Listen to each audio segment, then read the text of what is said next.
और अभी जरा दूसरी संस्कृति का है।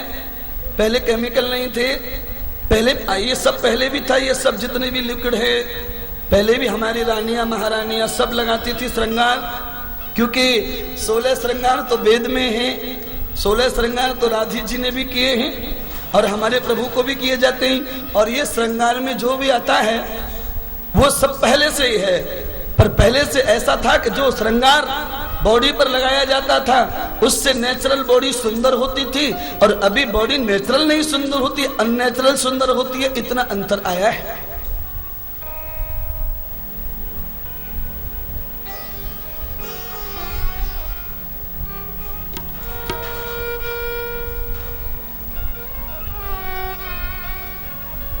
आप अपने चेहरे पे लोनी घी लगाया करो, लोनी घी लगा करके लोग बोलेंगे चिपचिपे हो गए गाल। खाली लगाने के बाद में चिपचिपा लगेगा, पर 1 महीने के बाद में लोनी घी का जब रंग निकलेगा ना, तो फिर लोनी घी नहीं, पॉन्ड्स नहीं, कोई क्रीम नहीं लगानी पड़ेगी, चेहरा गुलाबी निकल आएगा लोनी घी लगाने से। एक बार 1 महीने सहन कर लो चिपचिपे को, और उसके बाद में किसी पार्लर में जाने की भी जरूरत नहीं है। कील मुहासे काले पीले सफेद सब दाग गायब। अरे ये मुहासों का जो दाग है वो तो बहुत छोटा है, हाथ पैर जल जाए तो कितना बड़ा दाग आ जाता है चमड़ी में। लोनी घी तो उस दाग को भी निकाल देता है, तो फिर तुम्हारे कील मुहासे के दाग को निकालने में देर क्या। आदमी जब बड़ा ज्यादा जलता है तो लौनी घी में ही दवाइयां बनाई जाती हैं। चलिए आज घी दूध की बात इसलिए हो रही है क्योंकि घी दूध को बचाने वाले कन्हैया का जन्म हुआ है, और जहां पर दूध की नदियां बहती हैं, घी पहाड़ों की तरह भरा पड़ा रहता है, वो गांव गोकुल था। गोकुल की कथा जब आई है तो फिर यहाँ पर दूध के घी की और प्रशंसा तो करनी पड़ेगी, क्योंकि घी की जरूरत तो सबको है। अब चाहे तुम उसे 8 दिन में 1 बार सब्जी में डालो, दाल में डालो, या कभी कभी भगवान के दिए पे लगाओ, पर घी हर घर में लगता है, हर जीवन की जरूरत है।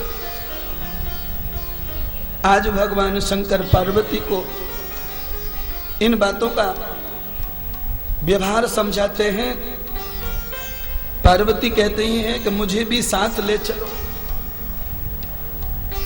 तुम्हारी वजह से मुझे भी प्रभु का दर्शन मिलेगा।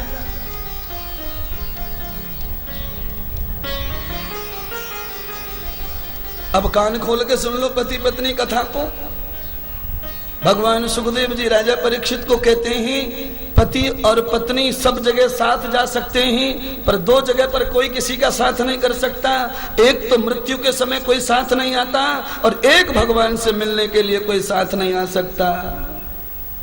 अगर कोई तुम्हारे साथ में भले ही वृंदावन में आया हो, पर भगवान का दर्शन एक साथ 2 को नहीं हो सकता है। ये तो सब निजी है। शंकर भगवान कहते हैं कि भगवान का दर्शन तुम्हें नहीं मिलेगा, तुम मेरे साथ चलो तब भी नहीं मिलेगा, क्योंकि तुम मेरी आंखों से कभी नहीं देख पाओगे।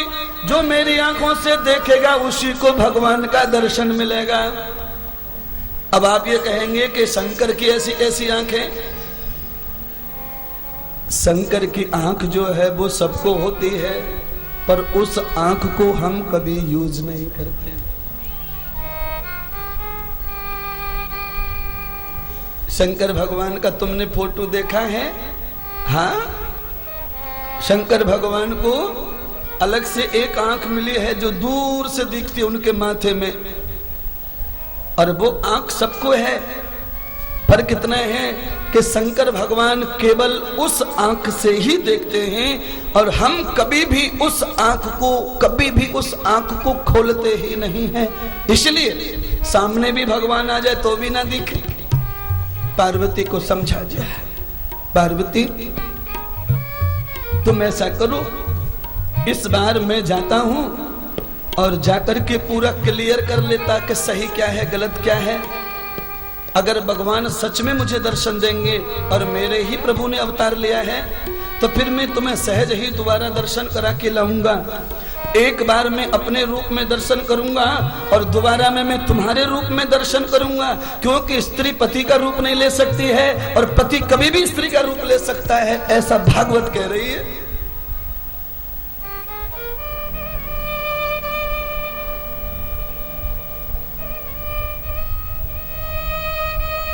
शंकर भगवान का 2 बार दर्शन हुआ है ब्रज में, एक बार दर्शन अभी हो रहा है गोकुल में, दूसरी बार अब भगवान का दर्शन होगा क्रीड़ा स्थली वृंदावन में। उस समय भगवान पार्वती बन के आएंगे।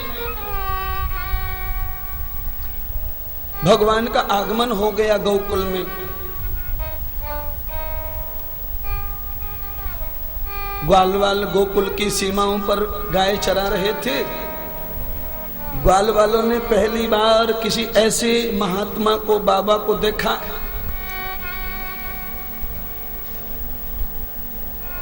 ग्वाल वालों में चर्चा हो गई स्वामी को देखकर, शंकर भगवान का रूप देख करके ग्वाल वाल चकबक हो गए, क्योंकि इतना विराट शरीर था शंकर का। आपने देखा है रामायण में सबसे बड़ा शरीर किसका है? जय हनुमान ज्ञान गुण सागर, कही कपीस कई लोक उजागर। सबसे बड़ा शरीर है हनुमान जी का, और हनुमान जी का शरीर इसीलिए बड़ा है क्योंकि हनुमान जी शंकर जी का अवतार हैं, रुद्र अवतार। तो हनुमान जी तो उनके अंश से पैदा हुए ही, तो शंकर के शरीर की विराटता का क्या व्याख्यान करें।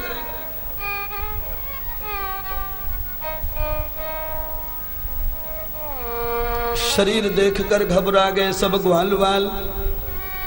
सब ग्वालवाल इकट्ठे हो गए और चर्चा करने लगे, अगर ये बाबा हमारे गांव गोकुल की तरफ जा रहा है तो इसे जाने से रोको, क्योंकि इस बाबा को जो भी बच्चा देखेगा वो डर के मारे घबराएगा और उसे बुखार आएगा और वो रोएगा चिल्लाएगा और वो डर से भयभीत हो जाएगा, हो सकता है उसकी मृत्यु आ जाए। इसीलिए ये सब घटना घटे उससे पहले ही बाबा को रोक लो। शंकर भगवान को गोकुल में जाने से रोक लिया।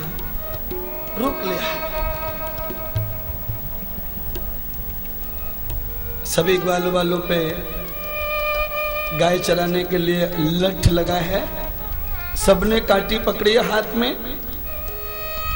और हम हंसी में एक बात कहें, डंडे से तो भूत भी भागता है।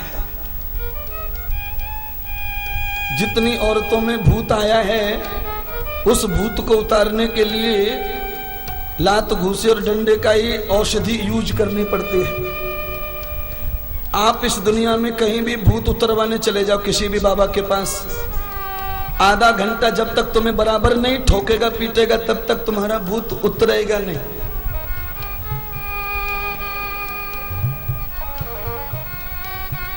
एक दो जगह में अपने जीवन में गया हूं भूत उतारने वाली जगह पर,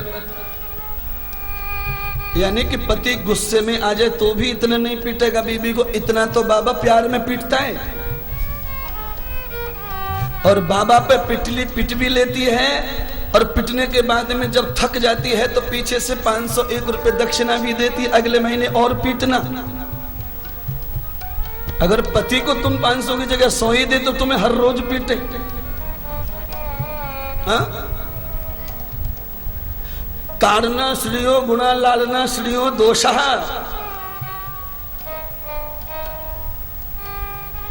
ज्यादा प्रेम भी बीमारी का ही कारण है। इसलिए प्रेम को बचाना है पति पत्नी को, तो अपराध और गलती पर थोड़ा सा डराना जरूर चाहिए, धमकाना चाहिए।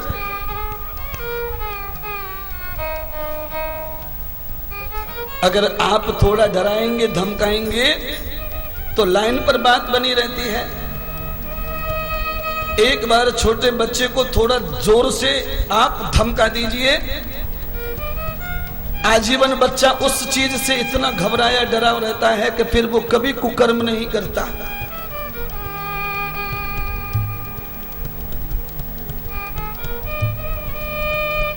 अच्छा बताओ, हम लोग अगर 50 बकरियों को ले जाएं घर से खेत पे, तो एक बकरी भी हमारे कंट्रोल में नहीं आएगी, खेतों में घुसेगी दूसरों के में।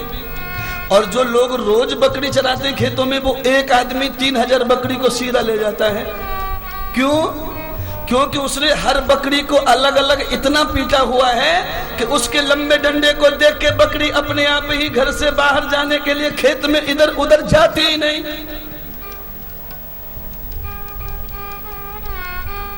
भाई रोज मत मारो, पर जिस दिन भी मारो ऐसा मारो कि दोबारा कभी न मारना पड़े, पत्नी को, पति को, बेटे को, बेटी को, इतना।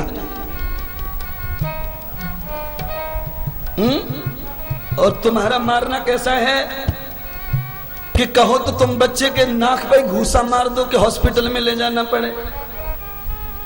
गुस्से में आके ऐसा मारेंगे कि उसका कान फूट जाए, और कान फूट गया, अब कान तो आने वाला नहीं है, और उसके 1 घंटे के बाद में उसे कंधे पे लगा के घूमेंगे, तो उस पर मार का असर नहीं होता है, उस पर दंड का असर नहीं होता है। इसलिए मनु महाराज मनुस्मृति में लिखते हैं, ताड़ना श्रियो गुणः लालना श्रियो दोषः। बच्चे को, पशु को, बीबी को ज्यादा लाड़ प्यार करना बिगाड़ना है। अगर तुमने पशु को ज्यादा प्यार किया तो तुम्हारे गाल को चाटता है पशु। सही बात बोल रहा हूं कि नहीं? अगर ज्यादा प्यार दिया पशु को तो डायरेक्ट गाल पर चाटती भैंस। कुत्ते को ज्यादा प्यार दिया तो वो भी गाल पे चाटता है। इसलिए थोड़ी सी मर्यादा में रह करके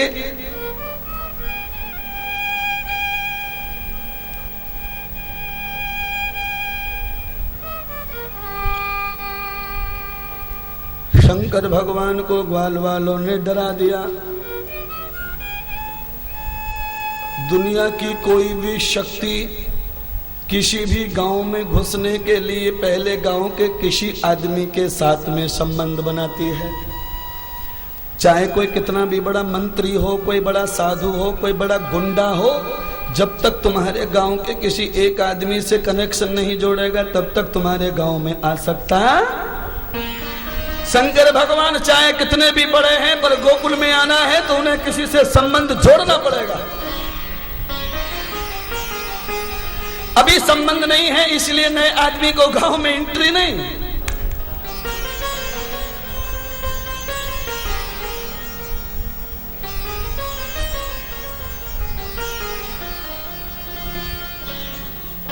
भगवान शंकर बड़े ज्ञानी हैं। ये जो बातें मैं आपको सिखा रहा हूं, ये तो भगवान को पहले से याद सुनाई है।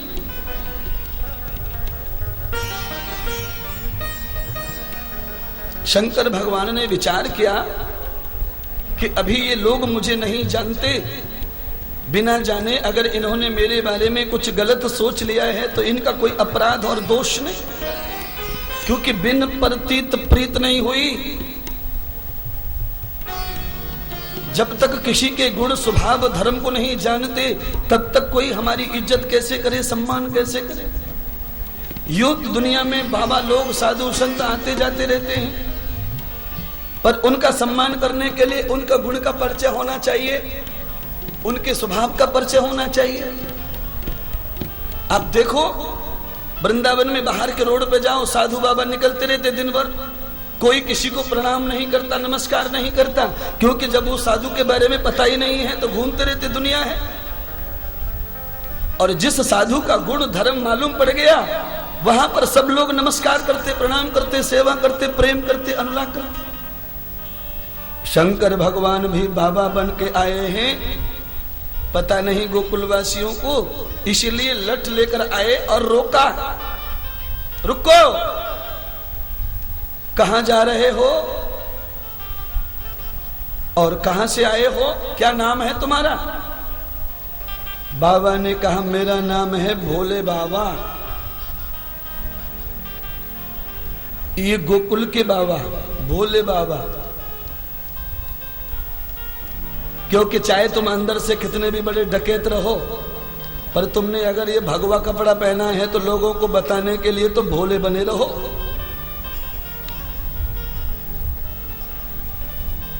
भोले बाबा।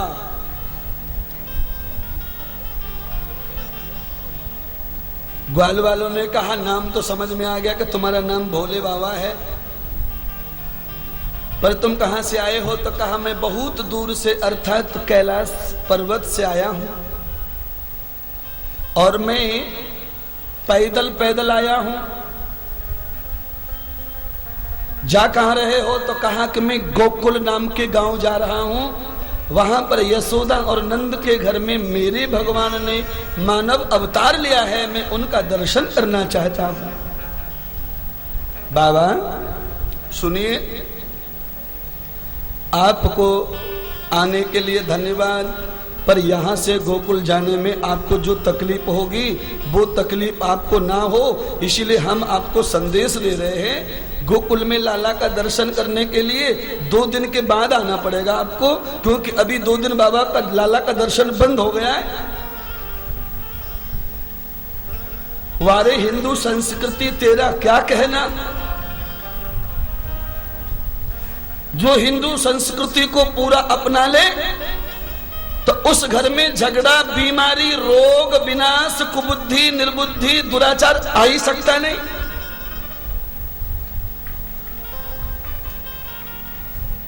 सुनिए,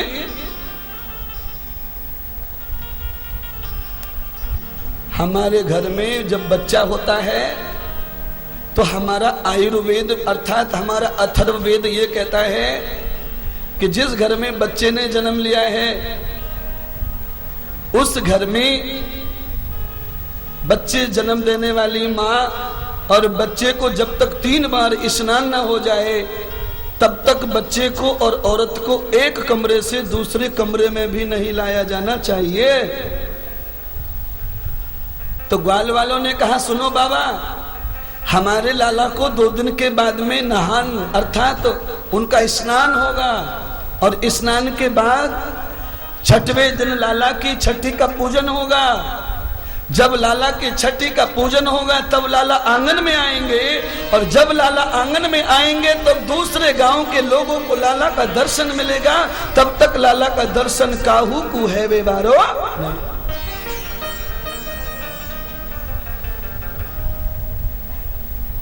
भगवान से जो लोग सच्चा प्रेम करते हैं उनको भगवान के कपड़ों की सुंदरता, भगवान के नहाने की सुंदरता, भगवान के श्रृंगार की सुंदरता की जरूरत नहीं है। जो लोग भगवान से सच्चा प्रेम करते हैं, जो भगवान के लिए ही आए हैं, जो भगवान से ही केवल मिलना चाहते हैं, उनको भगवान की शोदारी की जरूरत नहीं कि भगवान को कोई सजाएगा निलाएगा तो ही हमें कल्याण करेंगे भगवान।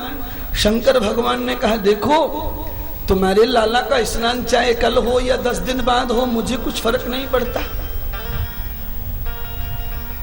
पर मैं तो तुम्हारे भगवान अर्थात तुम्हारे लाला के लिए इतनी दूर से भूखा प्यासा रात और दिन न देखते हुए पैदल पैदल चल के गोकुल में आया हूं, और मैं अभी 2 दिन कहां पड़ा रहूंगा। इसलिए मुझे एक पल लाला का दर्शन करवा दो। अगर एक पल भी लाला का दर्शन करवा दिया तो मैं अभी यूं ही उन्हीं पैरों वापस चला जाऊंगा। ग्वाल वालों ने कहा बाबा तुम कितनी भी जिद करो पर दर्शन ना मिलेगा। अंत में भोलेनाथ भगवान ने कहा कि रिश्वत का जमाना है, पंडे पुजारियों को 1000-1100 रुपए अलग से दे दो तो 1 मिनट में बांके बिहारी का दर्शन हो जाएगा। शंकर भगवान ने भी वही सोचा, अगर इन ग्वाल वालों को कुछ दक्षिणा अलग से दे दी जाए तो हो सकता है कि बिना स्नान के भी दर्शन करा दे। शंकर भगवान ने ग्वाल वालों को लालच तो दिया, पर कैसा लालच दिया सुनो। अरे ग्वालो, तुम नहीं जानते कि मैं कितना बड़ा पंडित हूं। दुनिया में जितना भी भाग्य लिखा जाता है मैं सबकी भविष्यवाणी जानता हूं। अंतर्यामी परमात्मा ज्ञान के भंडार कालों के महाकाल भगवान शंकर सबके भाग्य विधाता हैं, इसीलिए सबकी कुंडली जानते। अरे मैं तुम्हारे लाला का भाग्य बताऊंगा, तुम्हारे लाला की रेखाएं मस्तिष्क की पढ़ूंगा, तुम्हारे लाला की पैर की हाथ की रेखाएं देखकर बताऊंगा कि वो लाला तुम ग्वालों में से किसका सखा बनेगा और तुम्हारे साथ कैसी उनकी दोस्ती रहेगी, मैत्री रहेगी, और किसके साथ में वो खाएंगे, सोएंगे, बैठेंगे, और उनका कौन दुश्मन होगा। जैसे ही शंकर भगवान ने ग्वालों को ये लालच दिया है, ग्वाल वालों ने अकेले में अलग जाकर अचानक आपस में बातें की। कहा देखो मंदुल, अरे माधव, अरे श्रीदामा, अरे मंगल, एक बात तो बहुत अच्छी इस बाबा की, आज ही अगर हमको ये पता चल गया कि नंद का लाला हमारे साथ में दोस्ती करेगा या दुश्मनी, तो हम आज से ही सावधान हो जाएंगे। अगर लाला ने दोस्ती की तो हम आज से उसके दोस्त हो गए, अगर वो आगे चल के दुश्मनी करेगा तो हम आज से ही उससे अलग रहेंगे। ऐसा है कि ऐसे बाबा जल्दी नहीं आते लौटकर जो रेखा और हाथ देखते हैं। तो हमारे गुरुजी कहते थे कि हाथ देखने वाला बाबा मोहल्ले में आ जाए तो गली के जितने भी घर हैं सबके दरवाजे खुल जाते हैं। अंधेरी बात, अज्ञान की बात बताने वाला कोई साधु आया, हाथ देखकर बता दे कि तुम्हारी शादी किस साल में होगी, तो फिर घर में एक भी घर ऐसा नहीं है कि जो औरत ना बुलाए बाबा को, जो पुरुष ना बुलाए, क्योंकि हाथ देखने वाले तो रोड पर बैठ जाएं तो लाइन लगी रहती है। पर ध्यान करो, शंकर भगवान जैसी तपस्या करने वाला कोई साधु मिल जाए तो ही हाथ दिखाओ। 11 रुपए में हाथ दिखाने वाला मिले तो उसे सब मिल के पिटाई करो, क्योंकि वो बिना झूठ के कोई सत्य बोलने वाला नहीं है, वो केवल झूठ बोलेगा, और झूठे की पिटाई होगी तो ही वो सत्य का आचरण करेगा। ग्वाल वालों ने सोच लिया बड़ा तपस्वी बाबा लगता है, क्योंकि जो तपस्या करते हैं उनका ही शरीर शिद्दुल होता है, उनके शरीर में ब्रह्म और वीर रहता है, वही शुद्ध होते हैं, इसलिए जरूर ज्ञानी होगा ये बाबा, चलो ले चलो। अब तो ग्वाल वाल बाबा को गोकुल में ले गए और नंद के महल पर जाकर छोड़ दिया। कहा बाबा अब हमें क्षमा करो। 2 दिन तक यशोदा के महल में केवल औरतों का ही आगमन है, पुरुष मंडली नहीं जा सकती। ये भी हिंदू धर्म का ही एक नियम है। जिस घर में स्त्री ने बच्चा दिया है और स्त्री जहां चारपाई में पड़ी हैं अपने बच्चे को लेकर, तो वहां पर थोड़ी गंदगी रहती है स्त्री और बच्चे दोनों में, तो वहां पर पुरुष को नहीं जाना चाहिए।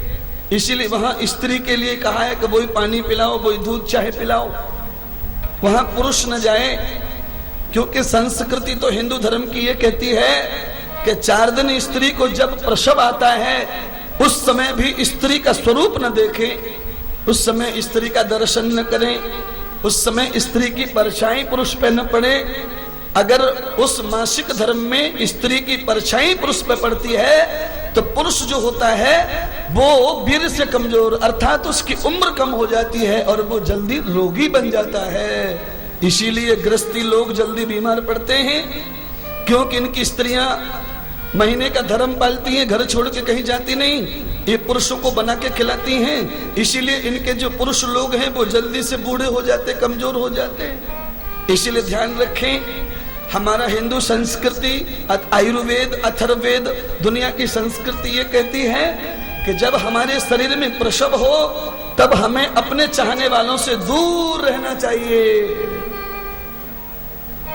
बताने की ज्यादा जरूरत ही नहीं है, ये तो बिल्कुल छोटी सी बात है। यशोदा के महल में सिवाय गोपियों के कोई पुरुष अंदर नहीं जाता। नंद बाबा भी गौशाला पर ही पड़े हैं। जब तक लाला का सही दर्शन होगा, जब तक लाला का सही स्नान नहीं होता, लाला को वस्त्र नहीं डाला जाता, लाला को पालना नहीं डाला जाता, तब तक किसी को भी दर्शन नहीं मिलेगा। ऐसा यशोदा ने और वहां की बूढ़ी औरतों ने योजना बनाई है और वो योजना सफल हो रही है। ग्वाल वालों ने अपनी गोपियों को बुलाया, अरे गोपियों, ये जो महाराज है, ये जो बाबा है, बड़ी दूर से चल के आए हैं, इसीलिए तुम हमारी पत्नी हो, हमारी आज्ञा मानो, इस बाबा को कैसे भी लाला का दर्शन करवाओ।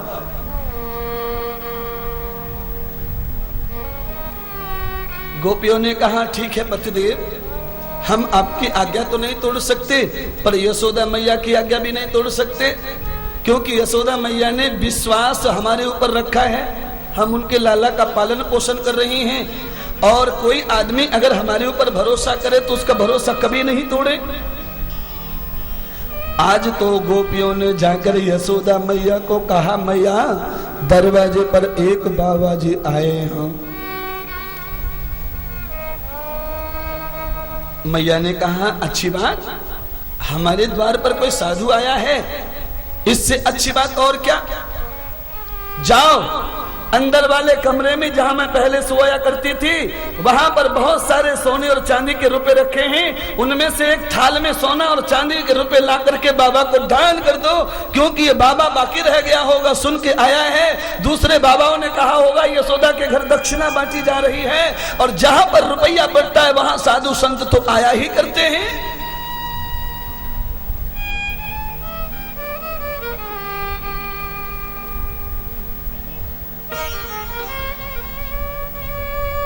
साधु के आने की मैया को खुशी, और इतनी खुशी कि साधु का रूप भी देखा नहीं, खाली वेशभूषा का साधु है तो भी दान कर दो।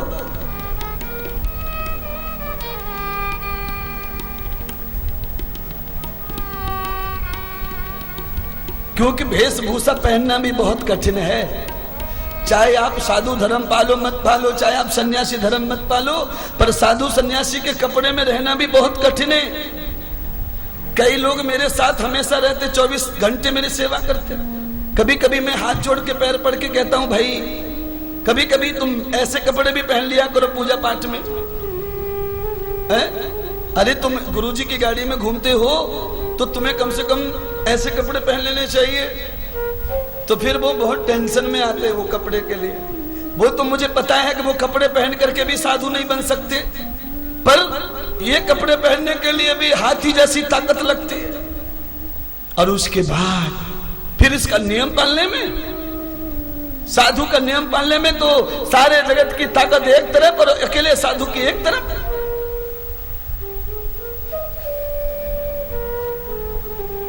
यशोदा मैया की आज्ञा पाकर के गोपियां सोने और चांदी के सिक्के थाल में रखकर लाई और बाबा को भेंट करती हैं। बाबा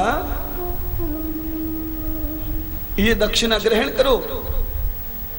यशोदा मैया ने अपने लाला के जन्मदिन पर ये दक्षिणा तुम्हारे लिए अर्पण की है। शंकर भगवान ने गोपियों को प्यार से समझाया, गोपियों मेरे पास में ना तो कमंडल है और ना ही मेरे शरीर पर वस्त्र है, और ना मेरे पास में कोई घर है। मेरे पास में एक त्रिशूल है, डमरू है, और मेरे गले में जो देख रही हो वो है, और मेरे शरीर में कहीं भी ऐसी जगह नहीं है जहां पर मैं ये सोने के सिक्के छुपा सकूं और रख सकूं।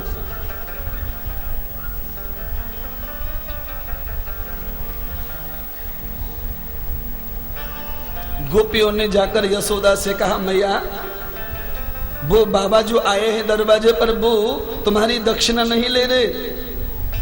तो मैया ने कहा कि वो क्या ले रहा है? तो कहा वो एक ही जिद पर पड़े हैं कि वो तुम्हारे कन्हैया का लाला का दर्शन करना चाहे। अगर तुमने उनको अपने लाला का दर्शन करवाई दियो तो बाबा चले जाएंगे। यशोदा मैया ने कही, मैं समझ गई कि वो दर्शन की इच्छा क्यों बार बार जता रहा है, क्योंकि साधु संत ब्राह्मण भी अलग अलग प्रवृत्ति के होते हैं। किसी साधु को दक्षिणा कम लगती है तो फिर वो वही बात कहता है, मैं समझ गई उसे क्या चाहिए, ऐसा करो जो थाल सोने चांदी का तुमने भरा है ना, उसमें एक हीरा रख दो और एक मोती रख दो और बाबा को भेंट कर दो। सोना चांदी हीरा मोती सब गोपियों ने लाकर शंकर को भेंट किया, पर शंकर ने एक ही शब्द में उत्तर दिया कि हीरा सोना चांदी मोती महल मकान बेटा परिवार संसार ये सब तो मैं खुद छोड़ के आया हूं, इसीलिए मुझे तुम्हारे धन दौलत की कोई जरूरत नहीं। मेरा जो परम धन है वो तो श्याम है, कृष्ण है। मुझे तो मेरे नारायण का दर्शन कराओ, तभी मुझे संपत्ति का सुख मिलेगा। कथा को ध्यान से समझ के लीजिए। शंकर भगवान कहते हैं कि जो चीज मैं छोड़ के आया हूं उसकी मुझे जरूरत नहीं है। वैसे तो शंकर भगवान ने पार्वती के लिए सोने का घर बनवाया है, और जो आदमी सोने का घर बना सकता है वो सोने के रुपयों से कैसे खुश हो सकता है। जिसके घर में सोने की ईंट लगी हो वो सोने के सिक्कों पर कैसे खुश होगा।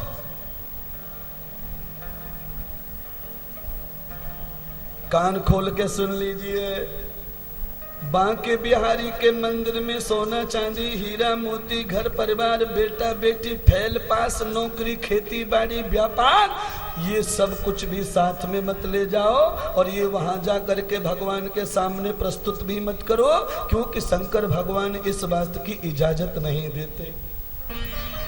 अगर पालनहार से पालन करने वाले विष्णु से कुछ भी चाहिए तो उनसे खाना पीना रोटी मकान सोना चांदी हीरे मोती मत मांगो।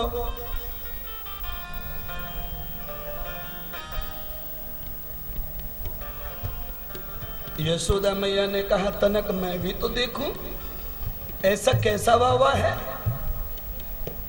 न सोना न चांदी न हीरे।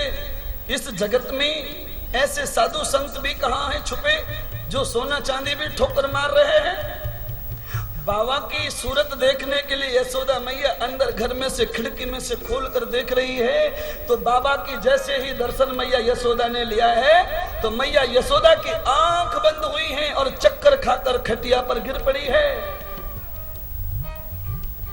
अब आप ये कहेंगे कि ऐसे कैसे हो गया। आंखों में अंधेरा हो जाता है जब कोई ज्यादा तेजस्वी व्यक्ति आंखों के आगे आ जाए तो। वैसे तो रात के अंधेरे में आदमी को चलने के लिए टॉर्च का प्रकाश लगता है, पर रात के अंधेरे में जब ट्रक की लाइट आंखों के सामने आती है तो आदमी को लाइट से और अंधेरा हो जाता है। अपनी शक्ति से ज्यादा शक्ति वाली चीज कोई सामने से आए तो उसे हम प्रबल नहीं कर सकते। यशोदा मैया ने जब शंकर का दर्शन किया तो आंख बंद हो गई, चक्कर खा के गिर पड़ी। क्या है ये बाबा, इतनी सयानी में यशोदा इस बाबा का दर्शन करके गड़बड़ हो गई हूँ, तो मेरे छोटो सो लाला दर्शन करेगो तो बीमार पड़ जाएगो। बाबा को संदेश भेज रही है, बाबा मैं तुम्हारे हाथ जोड़ूं पैर पड़ूं, तुम कैसे भी करके चले जाओ, क्योंकि मैं किसी भी हाल में अपने लाला का दर्शन तुमको तो करा सकती नहीं, क्योंकि तुमको मैंने देख लिया। तुम्हारे शरीर को देख के ही इतना डर लगता है, तुम्हारे शरीर में और जो जो अवयव है उनको देख के तो और तकलीफ है। बोलिए, मधुमक्खियां शंकर भगवान की जटाओं में लगी पड़ी मधुमक्खियां। अब आप सोचो, मधुमक्खी से कितने भी बलवान आदमी को नामर दिया जाती। अगर मधुमक्खी चार भी किसी के पीछे पड़ जाए तो बड़े से बड़ा पहलवान बिल्कुल बिल्कुल ऐसा हो जाता मनो चींटी। मधुमक्खी बाबा की छत पे बैठी ही, बालों में हाथों में बाबा ने बिच्छू बांधे हैं, गले में काला नाग है। ऐसे रूप को कैसे कन्हैया देखेगा। एक भी मधुमक्खी अगर लाला के गाल पर बैठ के डंक मार गई तो हाल लाला का क्या होएगा। मैया ने दरवाजे बंद करवा दिए बाबा के लिए। शंकर भगवान ने कहा, मैया यशोदा हमको वृंदावन जैसा भगत नहीं समझना, हम तो कैलाश के भगत हैं और वृंदावन के गोकुल में पधारे हैं।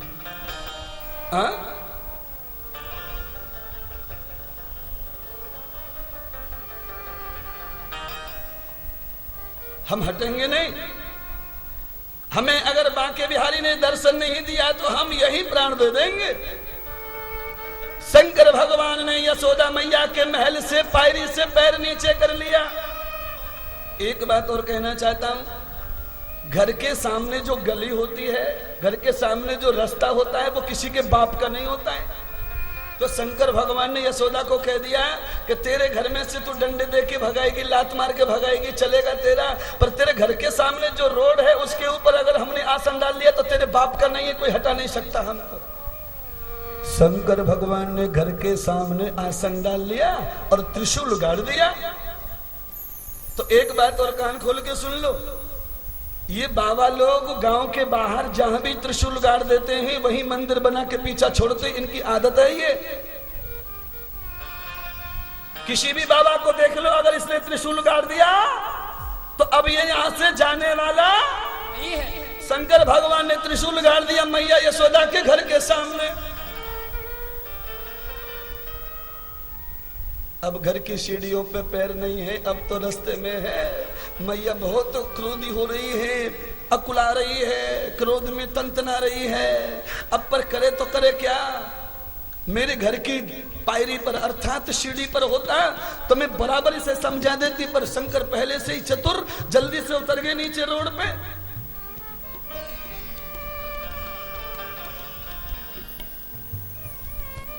शंकर भगवान ने त्रिशूल गाड़ दिया और त्रिशूल पर से डमरू हाथ में ले लिया, शंख मुंह पे लगा लिया। शंख और डमरू जब बाजता है तो उस समय की घटना को बोलते हैं कि भगवान शंकर तांडव करने लगे। तांडव, तो ध्यान करो, तांडव के दो अर्थ हैं। तांडव का एक अर्थ होता है उपद्रव करना। घर में सास बहू झगड़ा करे तो ससुर जी आ जाए तो वो कहते हैं अरे बेशर्मो क्यों तांडव कर रही हो। तो शंकर भगवान ने डमरू लिया, शंख लिया और तांडव किया, और ऐसा तांडव किया कि एक पैर पर खड़े होकर शंकर भगवान गोल गोल गोल गोल जोर जोर से नाचने लगे।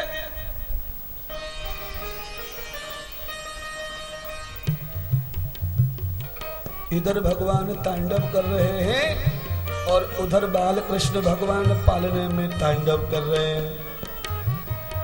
शंकर भगवान की भक्ति का जो दर्द है आज भगवान विष्णु के अंश अवतार कृष्ण जी से देखा नहीं जा रहा है। हमारी संस्कृति कहती है कि बच्चा जब माँ के पेट में से पैदा होता है तो 1, 2, 3 सेकंड के लिए मुंह खोलता है, रोता है, उसके बाद उसने मुंह और आंख बंद किया तो 4-5 दिन के बाद खोलता है। अभी तक भगवान कृष्ण ने ना तो मुंह खोला और ना आंखें खोली, और आज भगवान शंकर जी का दर्शन होगा तब जाके मुंह और आंखें खुलेंगी, क्योंकि यही धर्म बताया है हमारी संस्कृति में। जब भी आंखें खोलो जिंदगी में तो अच्छे का ही दर्शन करो, और जब भी मुंह खोलो तो केवल अच्छे के लिए मुंह खोलो। तो भगवान कृष्ण उस नियम पर बैठे हैं। शंकर भगवान तांडव कर रहे हैं। सुबह हो गया, अब धीरे धीरे प्रातः काल हो रही है, समय जा रहा है दोपहर की तरफ। मैया नहीं पिघल रही, शंकर भूखे प्यासे नाच रहे हैं, परेशान हो रहे हैं मिलने के लिए। अब तो चैलेंज हो गया दोनों में। मैया कहती है दर्शन नहीं दूंगी, शंकर भगवान कहते हैं दर्शन नहीं तो मौत तो मिलेगी पर कुछ न कुछ लेके जाऊंगा। वैसे जाने वाला। अब तो मैया अलंकृत हो गई, मैया बहुत विभूषित हो गई है, कठिन हो गई है। शंकर की बात नहीं सुनती मैया। शंकर भगवान ने समृद्ध कर दिया, शंख बजा करके कन्हैया को संदेश दिया, हे विष्णु मेरा दर्द सुनो। तुम भी कान खोल के सुन लीजिए, भगवान विष्णु के मंदिर में शंख से ही क्यों आचमनी की जाती है, आरती ठंडा? क्योंकि शंख भगवान विष्णु को अति प्रिय है। शंख में से जो नाम निकलता है भगवान का वो सबसे ज्यादा शुद्ध है, और भगवान के नाम को जो जितना ज्यादा शुद्ध जप लेता है उतना ही भगवान के नजदीक होता है। वैसे भी देवी भागवत में शंखचूड़ नाम के राक्षस की एक बहुत बड़ी कथा आती है। शंखचूड़ नाम के राक्षस को भगवान ने मारा है, और मारने के बाद उसे वरदान भी दिया है कि तू शंख, यानी कि तू समुद्र में तेरी हड्डियां गिरेंगी, वहां तू शंख बनेगा, और जब तू शंख बनेगा तो तू एक जीव को जन्म देगा, और जीव को जन्म देकर जब तू खाली हो जाएगा तो तू मेरे लिए संयुक्त होगा, मैं तुझे भोगूंगा। क्योंकि खाली को कोई नहीं भोगना चाहता, जिसके पास माल है उसी को भोगते। इसीलिए भगवान ने कहा कि तू जितना खाली होगा उतना मेरे काम आएगा। शंकर भगवान का तांडव चालू है, और भगवान एक ही ध्वनि में प्रभु से प्रार्थना करते हैं और मैया को अपनी जिद बता रहे हैं। दर्शन करके जाऊंगा, ओ दर्शन करके जाऊंगा, दर्शन करके जाऊंगा, दर्शन करके जाऊंगा, दर्शन करके जाऊंगा, दर्शन करके जाऊंगा।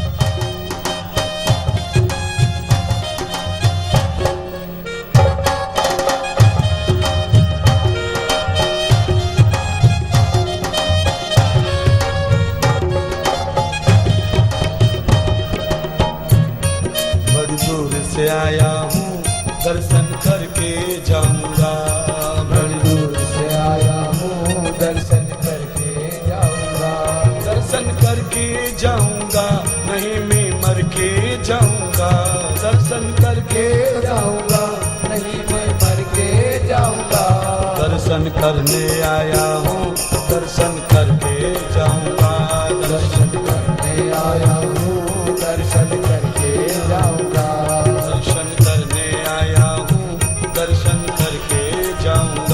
दर्शन करने आया हूँ दर्शन करके जाऊंगा।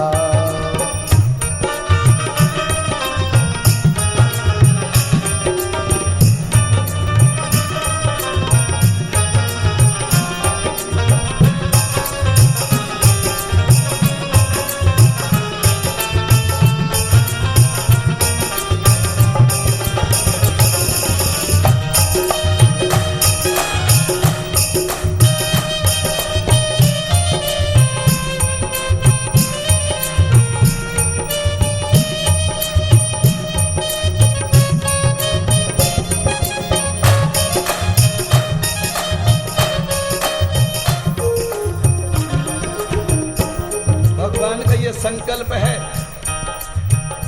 शंकर ने संकल्प लिया है,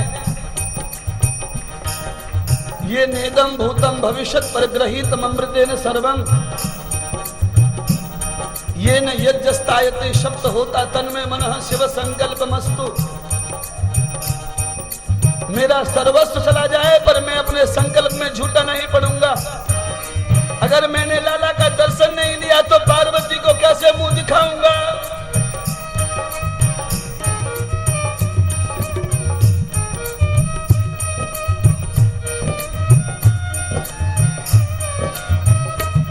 बड़ी दूर से आया हूँ दर्शन करके जाऊंगा, बड़ी दूर से आया हूँ दर्शन करके जाऊंगा, बड़ी दूर से आया हूँ दर्शन करके जाऊंगा, बड़ी दूर से आया हूँ दर्शन करके जाऊंगा, करके जाऊंगा नहीं मैं मर के जाऊंगा, करके जाऊंगा नहीं मैं मर के जाऊंगा, दर्शन करने आया हूँ दर्शन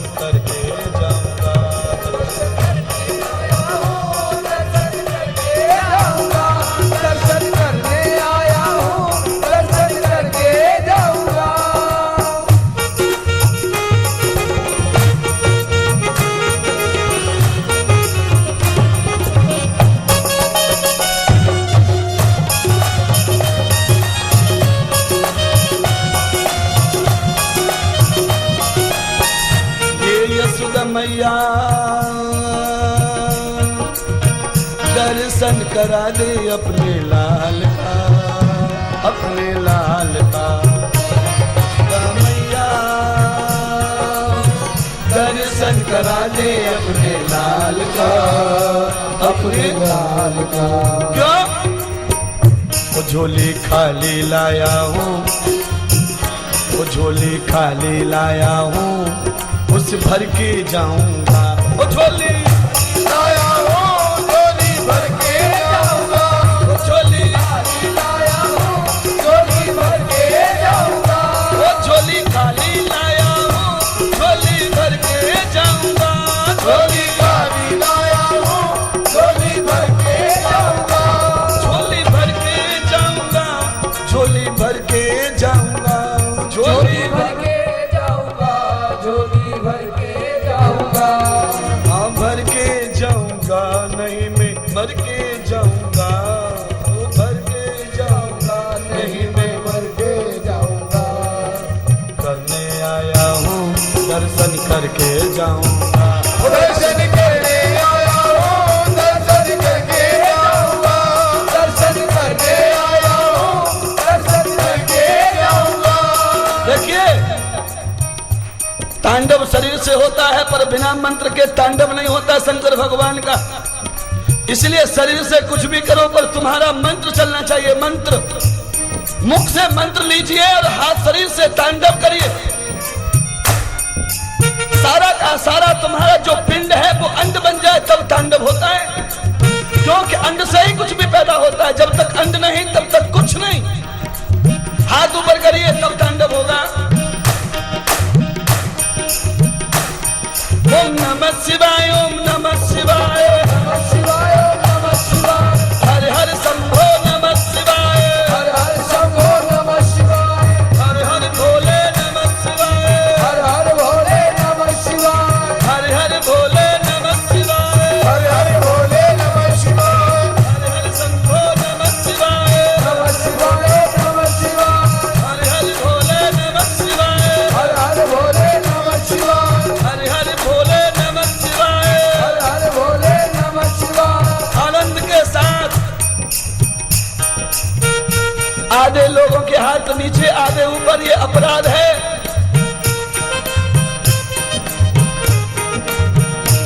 हर हर महादेव शंभो काशी विश्वनाथ।